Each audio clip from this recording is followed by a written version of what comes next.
Welcome to Sunil classes of physics. आज हम magnetic effect of current में बायोट-सैवर्ट लॉ का एप्लीकेशन पढ़ेंगे। तो using Biot-Savart law derive an expression for the magnetic field at centre of current carrying coil. Biot-Savart law का use करके आपको क्या है, मैग्नेटिक फील्ड निकालना है centre of a current carrying coil. तो for this we take a current carrying coil in which I current is flowing, and due to this current we determine the magnetic field at the center of it at a distance r, and r is a unit vector in the directions of the point C where we determine the magnetic field। तो यदि आप क्या है कि current carrying coil के कारण centre पे magnetic field निकालना चाहते हो यूजिंग क्या है, बायोट-सैवर्ट लॉ, तो उसके लिए आप क्या है, बी ए के small current carrying element A D, ये I D L small current carrying element होता है। तो इस कंप्लीट के कारण हमको सेंटर पे मैग्नेटिक फील्ड निकालना होता है, तो पहले स्मॉल एलिमेंट के कारण निकालेंगे। तो स्मॉल एलिमेंट के कारण सेंटर पर मैग्नेटिक फील्ड निकालने का जो फार्मूला होता है वो बायोट-सैवर्ट लॉ से आता है। तो वो होता है D P is equal to mu naught upon 4 pi I D L sine theta upon R square. ये आई डी एल है, ये आर डिस्टेंस है जहाँ पे आपको मैग्नेटिक फील्ड निकालना है। और जो होता है it is the angle between current carrying element and point of observation. तो एक तरह से टेंजेंट होती है और ये रेडियस होती है, तो इस पे ये परपेंडिकुलर होते हैं। तो थीटा 90 हो गया। तो you can written as D B is equal to mu naught upon 4 pi I D L sine 90 upon R square.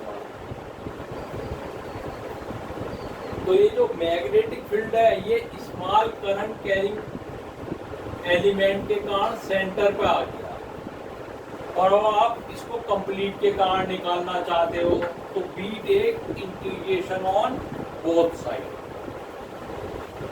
देखो साइन 90 की तो वैल्यू 1 होती है और dB का इंटीग्रल b हो गया is equal to mu naught upon 4 pi I by R square. या आउटसाइड द इंटीग्रल ले लेते हो।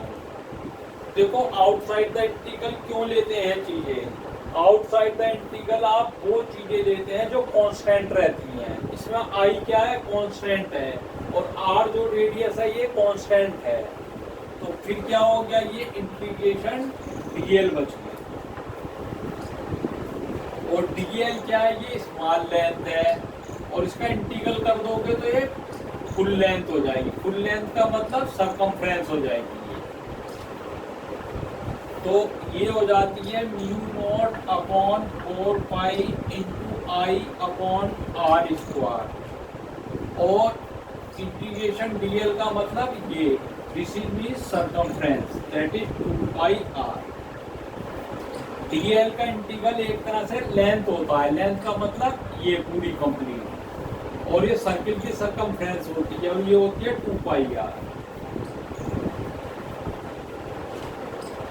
तो आप इसमें आर से क्या है, आर कैंसिल कर दें। ऑलवेज रिमेंबर दैट ये 2 पाई जनरली नहीं काटते।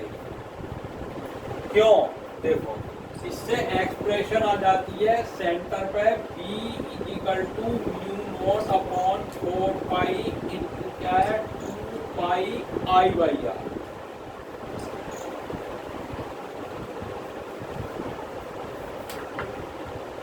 अभी आप आगे पढ़ोगे जैसे स्ट्रेट वायर के कारण मैग्नेटिक फील्ड निकालना है r डिस्टेंस पे, तो इसमें आता है B इक्वल टू, ये फाइनाइट वायर है तो ये आता है mu naught upon 4 pi into 2I/r।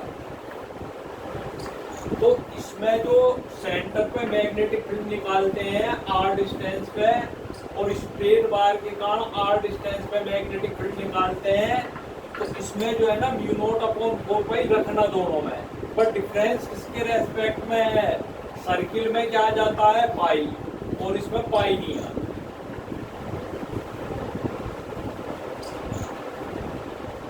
ये तो ये आपका क्या होगा, ये बायोट सेवर्ट लॉ का एप्लीकेशन है, और इसका यूज करके आपने क्या करा, सेंटर पे करंट कैरिंग कॉइल के सेंटर पर क्या है मैग्नेटिक फील्ड निकाल दिया।